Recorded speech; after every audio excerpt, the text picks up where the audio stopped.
Title: Man pleads guilty to baby's manslaughter 8 years later, mother seeks closure. The mother of Olivia Hain, a 7-month-old girl tragically killed in 2015, expresses relief as Jake Robert Luscombe pleads guilty to her daughter's manslaughter. After an agonizing 8-year wait, Brooke Skinner hopes for justice to be served. Luscombe, not Olivia's biological father, appeared via video link from prison for his arraignment. Olivia's family and friends attended, wearing shirts that read "Justice for Olivia Emily Elaine." Court documents reveal that Luscombe shook Olivia, causing fatal injuries to her head and brain. The sentencing will bring some closure, but nothing can bring back the precious life lost. Title: Random and violent, Perth man jailed for murder of disabled man at train station. A Perth man has been sentenced to life in prison with a 19-year minimum for the brutal murder of an intellectually disabled stranger at a train station. The shocking assault took place at the Queen's Park station in December 2020, where 70-year-old Alan Thomas was waiting for a train. The attacker, Lex Pickett, approached Mr. Thomas from behind and launched a sustained and intense beating, which was captured on CCTV. Pickett's motive was to go to jail, displaying a callous disregard for his victim. The court described the attack as random, violent, and bewildering. Could treating the gut help people like Jody finally get a good night's sleep? For insomniacs like Jody Chambers, getting a good night's sleep is a nightmare. The 23-year-old began losing sleep in high school. "It's continued into my adult life," Ms. Chambers said. "I've had to take sick days off work. I often find it very hard to have conversations with people and regulate my own moods. It really is a day-to-day struggle of trying to get to sleep, stay asleep and just feel alive the next day." Mural in Adelaide's CBD labelled "Misstep" as SA Police refuse to outline cost. A new mural in Adelaide's CBD depicting 2 police officers on duty has been labelled a "misstep" by a state MP. The mural on Lee Street, near the intersection of Hindley Street and a police station, has faced criticism online. The police mural depicts 2 officers smiling while speaking to a member of the public, with one of the officers' hands placed on a taser. Greens MLC Tammy Franks expressed concerns over the lack of diversity in the mural and questioned the priorities of the SA Police. The City of Adelaide contributed $10,000 to the mural, while SA Police refused to disclose the exact cost. Title: Natalie felt like she was being tortured while giving birth. She has joined other women to push for change. A year after dozens of women launched a complaint about their treatment while giving birth at Wagga Wagga Base Hospital, more mothers are coming forward to share their traumatic experiences. The Maternity Consumer Network filed a complaint against the hospital's maternity department, detailing allegations of routine and inappropriate use of induction of labor, poor bed management, and a lack of care and respect for pain. The Healthcare Complaints Commission is finalizing its recommendations, and a statewide inquiry has been announced. Natalie Webb and other women are pushing for change, sharing their painful stories to shed light on the urgent need for improvement. What happened to Veronica and baby Adele? Coroner probes 25-year-old WA cold case mystery. It's been 25 years since Veronica Lockyer and her baby daughter vanished without trace on the outskirts of Perth, and now an inquest is trying to piece together the mystery. Veronica Lockyer, 27 at the time, and her 6-month-old daughter, Adele Partridge, disappeared on March 8, 1998. Despite extensive searches and investigation, their whereabouts remain unknown. The inquest, led by coroner Barry King, aims to shed light on this perplexing case and provide closure for their grieving families. As the hearing begins, the community hopes for answers that have eluded them for a quarter of a century. Title: Red meat sector's target of net zero emissions is ambitious and needs more investment. Red meat industry representatives acknowledge the ambitious goal of achieving zero net emissions by 2030, emphasizing the need for significant investment. A recent report by the CSIRO reveals a 65% reduction in greenhouse gas emissions since 2005, primarily due to decreased livestock numbers during the drought. However, the report cautions that emissions may rise if livestock numbers increase. Strategies to target enteric methane and other agricultural emissions will be crucial in achieving the goal, including modifying feed and managing carbon-sequestering vegetation. Low methane food additives that reduce emissions by 90% play a vital role in this endeavor. Achieving carbon neutrality will require collaboration between the industry, regenerative farming practices, and better management to sequester carbon.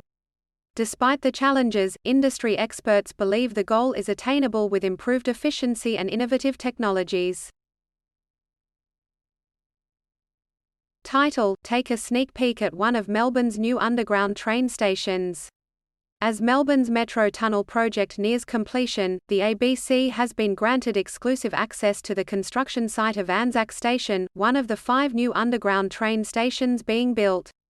Located near the iconic Shrine of Remembrance, Anzac Station will allow commuters to seamlessly interchange between trams and Melbourne's metro train network. Despite the complexities of building a train station in the heart of the city, test trains are scheduled to begin running later this year. The Metro Tunnel project aims to transform Melbourne's rail network and increase capacity, with the tunnel set to open in 2025. Title: Patient punches 2 nurses at Port Pirie Hospital, prompting calls for increased security. Hashtags *************** Holy Grail **** of whale watching captured right next to the New South Wales coastline.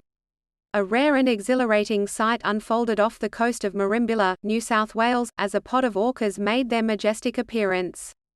Among them was a familiar face, a lone killer whale that has been spotted intermittently for the past 15 years.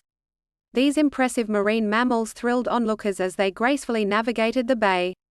The sighting left experts and enthusiasts elated, marking an extraordinary moment in Australian whale watching history. Don't miss this captivating encounter with nature's wonders. Title: ***** Weather challenging efforts to find missing Belgian tourist in Tasmania.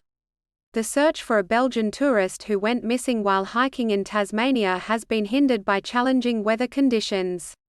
Celine Kremer, described as an inexperienced hiker, disappeared over a week ago, with the last signal from her phone detected near the Philosopher Falls area. Despite ground and air crews combing the region, the constantly changing weather has proven difficult for search efforts. Kremer's family, who haven't heard from her since June 16, have expressed concern for her welfare, urging anyone with information to come forward. As the search continues, authorities are appealing for public assistance. Flood-damaged homes hit the market as owners struggle with uncertainty. Flooded South Australian properties are hitting the market as owners struggle to face the prospect of rebuilding. Nathan Case had just finished renovating his shack on the banks of the Murray River in Blanchetown when the floodwaters started creeping up. Having owned the property since 2019, Mr. Case made the decision to sell it for around half of what it was worth before the flood hit in late 2022. Beyond the time constraints, he was concerned about rebuilding or repairing when another flood could destroy it again. Meanwhile, real estate agent Melissa Muster notes continued interest from prospective buyers. Source: ABC News. DV inquest reveals police failure to act despite red flags. Hours before a fatal attack, police were shown body-worn footage of a man admitting to setting a car on fire and threatening to light up a petrol station. However, responding officers dismissed the red flags and did not arrest him, as revealed in an inquest into domestic violence (DV) in the Northern Territory (NT). The chilling video, captured just hours before Garsek Nawiraj brutally assaulted his partner, highlights the missed opportunities to prevent the tragedy. The NT coroner is examining this case, along with 3 other domestic violence-related killings, to address systemic issues and improve response strategies. First of its kind, deadly tool unveiled as part of major crackdown on feral cats. A groundbreaking solution has been revealed in the battle against feral cats. In a bid to protect native wildlife, a toxic gel will be used to eliminate these harmful predators. This innovative tool, the first of its kind, marks a significant turning point in Australia's 5-year plan to combat the devastating impact of feral cats. With their numbers reaching alarming levels, urgent action is necessary to safeguard the country's unique biodiversity. The introduction of this deadly weapon signals a major step forward in preserving our precious wildlife. Man refused bail after allegedly robbing teens at knife point on school holiday camping trip. A man charged over the armed robbery of two 14-year-olds on a school holiday camping trip in North Queensland has been refused bail.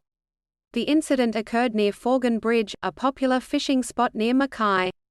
Two men allegedly approached the boys and demanded to buy their fishing knife, but the boys declined.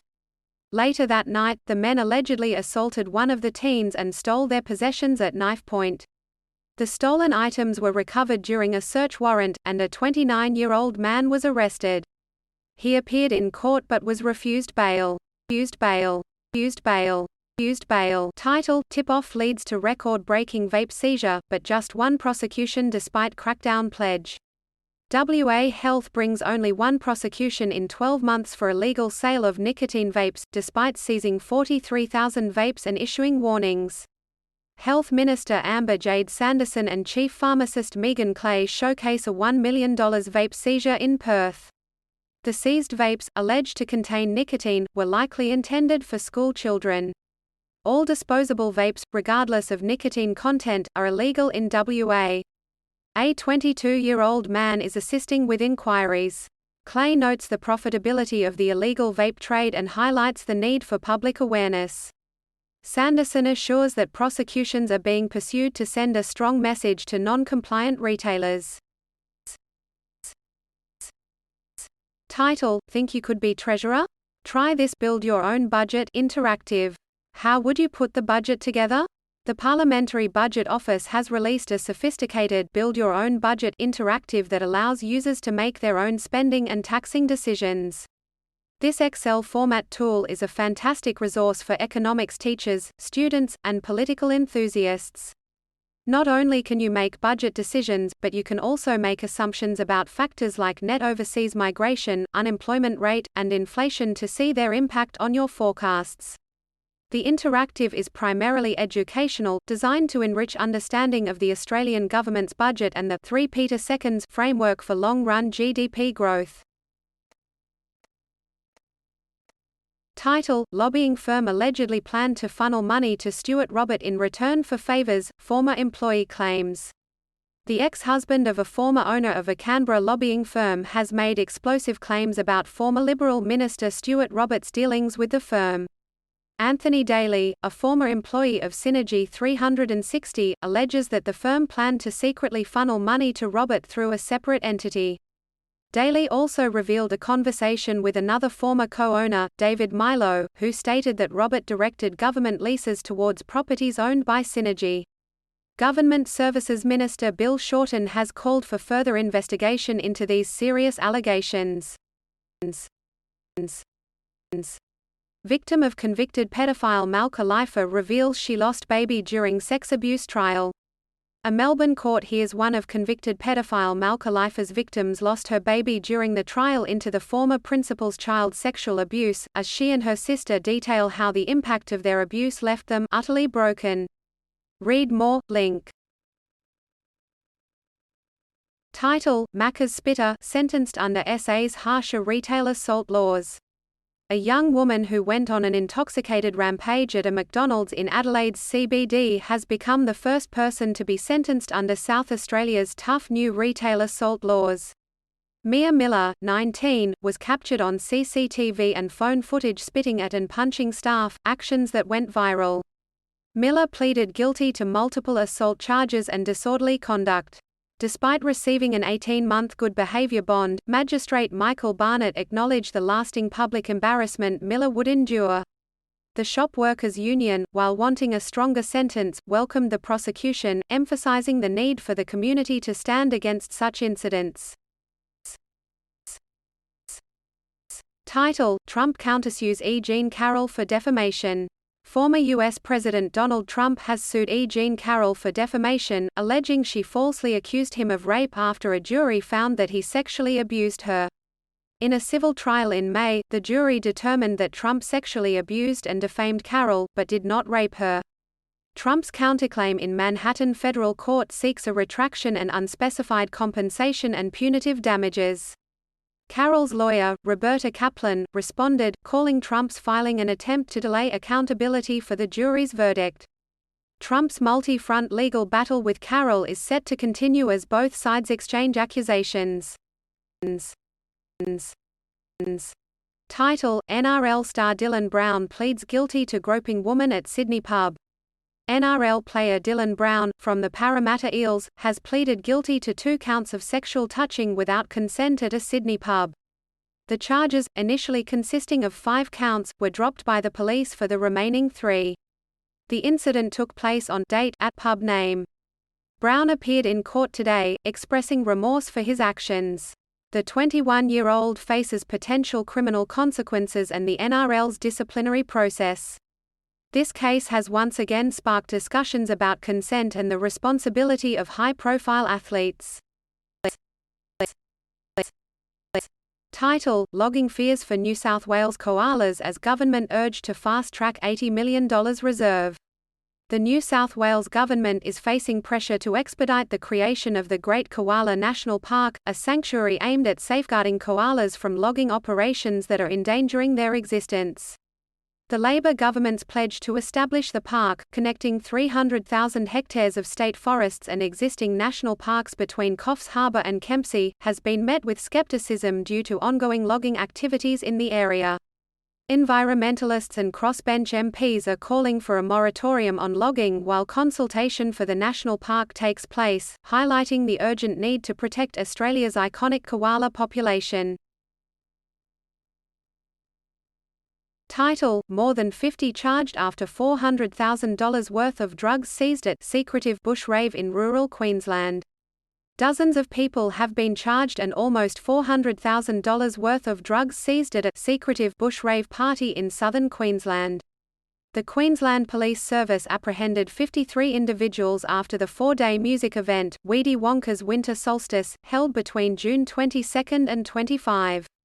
The event took place on a rural property near Blackbutt, about 170 kilometres northwest of Brisbane. Police confiscated ketamine valued at $160,000, MDMA valued at $127,000, as well as cannabis, LSD, cocaine, and over $12,000 in cash. Inspector Scott Stahlhut expressed concerns about people leaving the event under the influence of dangerous substances.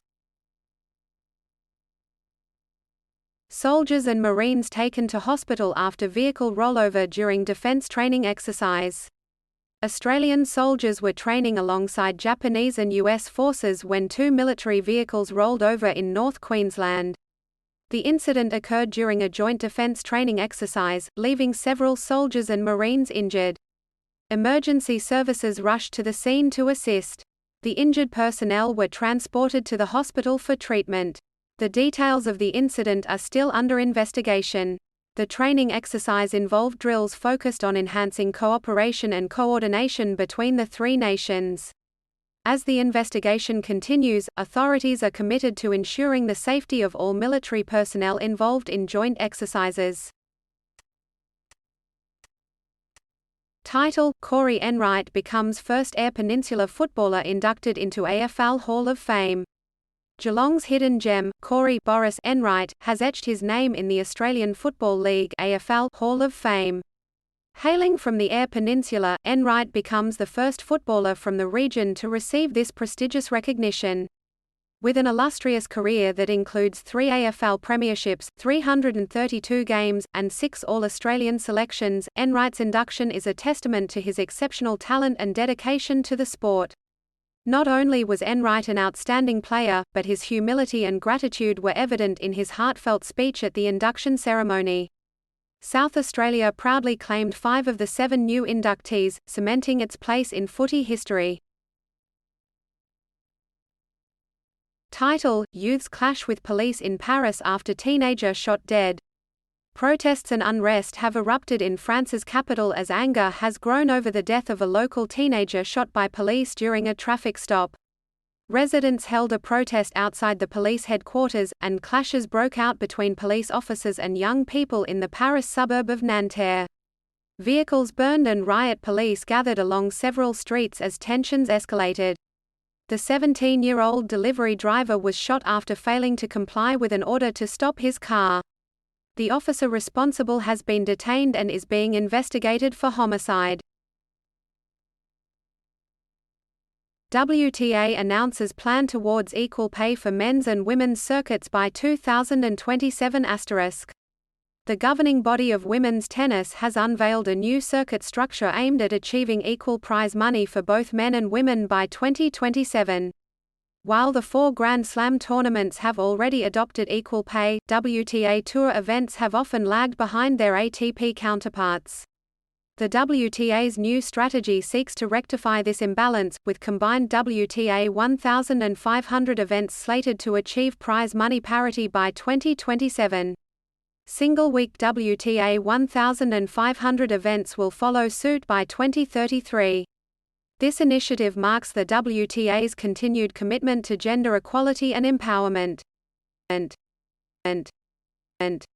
Title: Police deliberately refused to investigate Bondi deaths as gay hate crimes, inquiry told. An inquiry into suspected unsolved deaths suspected of being gay hate crimes has heard New South Wales Police sought to discredit a coroner's finding that the deaths of 3 men in Bondi in the 1980s was likely murder. The Special Commission of Inquiry into Unsolved Deaths suspected of being LGBTIQ hate crimes heard details about the deaths of Win News newsreader Ross Warren, French national Gilles Mattini, and bartender John Russell in the late 1980s. Counsel assisting Peter Gray SC told Commissioner John Sukkar that Strike Force Naiwand, the investigative unit, did not pursue the deaths as homicides. Instead, they focused on building a case to overturn the coroner's findings. The inquiry revealed that Strike Force Naiwand failed to inform the coroner, Detective Sergeant Page, and the families of the deceased about their decision to classify the deaths as undetermined. They also did not contact any of the 116 persons of interest, including gang members known for assaulting and robbing gay men in Marks Park. This deliberate choice not to investigate persons of interest has raised serious concerns about the handling of these cases and the potential for justice to be served. The inquiry continues as the truth behind these tragic deaths is unraveled. Birdsville track closure strands Big Red Bash goers. Heavy rain in South Australia's far north has caused the closure of the Birdsville track, leaving around 30 people stranded at a remote hotel on their way to the Big Red Bash Music Festival. Recent downpours have forced road closures, making travel to Birdsville impossible. Festival organisers are opening the campgrounds early to accommodate those already in the area and to prepare for forecasted rain on Sunday. Travellers are advised to plan alternative routes through western New South Wales. Despite the challenges, festival founder Greg Donovan remains optimistic, urging attendees to plan well and adapt to the changing weather conditions. 2 more bodies pulled from wreckage of Russian-struck Ukrainian restaurant. Rescuers in Kramatorsk, eastern Ukraine have discovered 2 more bodies amidst the rubble of a popular restaurant targeted by a Russian missile strike. The attack, which occurred during lunch hour, left at least 10 people dead and dozens injured. Authorities are working tirelessly to identify the victims and notify their families. This tragic incident has further escalated tensions between Russia and Ukraine, with both sides blaming each other for the attack. The international community condemns these acts of violence and calls for an immediate de-escalation of the conflict. Title: U.S. court dismisses Hans Niemann's $150 million defamation lawsuit against fellow chess star Magnus Carlsen. Chess prodigy Hans Niemann's $150 million defamation lawsuit against Magnus Carlsen and Chess.com has been dismissed by a U.S. federal court. Niemann had alleged that Carlsen and Chess.com colluded to exclude him from lucrative tournaments, but District Court Judge Audrey Fleissig rejected these claims. The judge also stated that she did not have jurisdiction over Niemann's state law claims for defamation and breach of contract. Niemann's lawyers plan to pursue the defamation claims in state court. Carlsen's attorney welcomed the court's decision, while Chess.com expressed relief that the legal battle has come to an end. Child soldiers on the rise in Syria even as fighting subsides. When a 13-year-old Kurdish girl went missing on her way home from a school exam last month, after being approached by a man from an armed group, her parents immediately feared the worst, that she had been persuaded to join the group and was taken to one of its training camps. The girl, Payal Akil, was with friends when she encountered the man, who turned out to be a recruiter for a group known as the Revolutionary Youth. She followed him to one of the group's centers in the city of Qamishli in northeast Syria. Her friends waited for her outside, but she never emerged. Payal's mother, Hamran Aluji, said she and her husband complained to local authorities, to no avail. The group later said Payal joined willingly, a claim rejected by Aluji. "We consider that at this age, she cannot give consent, even if she was convinced, by the group's program," Aluji said, sitting for an interview in her daughter's room, filled with stuffed animals and school texts. Armed groups have recruited children throughout the past 12 years of conflict and civil war in Syria. A new United Nations report on recruitment says the use of child soldiers in Syria is growing even as fighting in most parts of Syria is winding down.